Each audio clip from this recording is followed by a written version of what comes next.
Сәлем достар, кезекті рецепт банан под шубой деп аталатын тәтті десертке арналады. Чашаға 150 грамм сүзбе, 1 ас қасық қаймақ, 1 ас қасық бал, 50 грамм кокос ұнтағын салып, 10 секунд 10 жылдамдықта араластырамыз.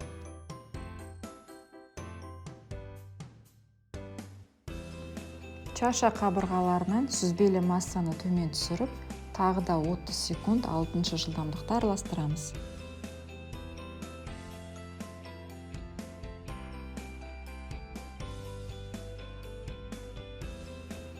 Қабығы ашылған бананды ыдысқа салып, бананды сүзбелі массамен қаптаймыз. Чашаны жуып құрғатып, шоколад глазурін дайындаймыз. Чашаға 2 ас қасық қант, 2 ас қасық какао ұнтағын, 5 ас қасық сүт, 30 грамм сары май саламыз.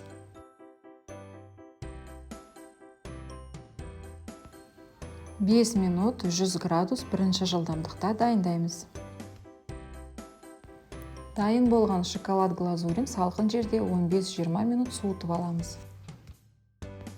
Салқындаған шоколадты глазурьді сүзбелі массаның үстіне құйып, үстін жаңғақпен әсемдейміз.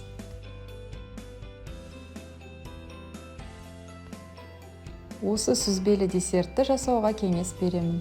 Менің видеом сіздерге ұнаса, лайк басып, арнама тіркелуді ұмытпаңыздар. Ас болсын!